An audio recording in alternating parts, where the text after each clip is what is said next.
అప్పుడప్పుడు సెలబ్రిటీలు, స్టార్ ప్లేయర్లు కొన్ని పనులు చేస్తూ తమ యొక్క గొప్ప మనసును చాటుకుంటూ ఉంటారు.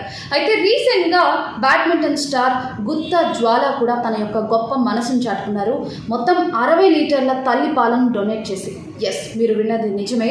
సో తనకి బిడ్డ పుట్టిన తొలి ఏడాదిలోనే 60 లీటర్లకు పైగా తల్లి పాలను డొనేట్ చేసినట్టుగా ఆవిడ వెల్లడించారనమాట. అయితే ఇతర తల్లులు కూడా తమ యొక్క బ్రెస్ట్ మిల్క్ని డొనేట్ చేయడానికి ముందుకు రావాలని కూడా ఆవిడ కోరారనమాట. సో దానికోసం ముఖ్యంగా దగ్గరలో ఉన్న కొన్ని ప్రభుత్వ హాస్పిటల్ని సంప్రదించాలని చెప్పేసి కూడా ఆవిడ పిలుపునిచ్చినట్టుగా తెలుస్తుంది.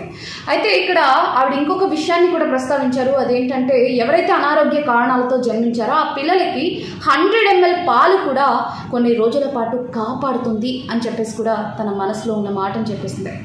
అయితే ఇక్కడ తనకి బిడ్డ పుట్టిన తొలి 6 నెలల్లోనే 30 లీటర్లకు పైగా తల్లి పాలను డొనేట్ చేసినట్టుగా తెలుస్తుంది. సో దీని గురించి మీరేమనుకుంటున్నారో కామెంట్ చేసేయండి.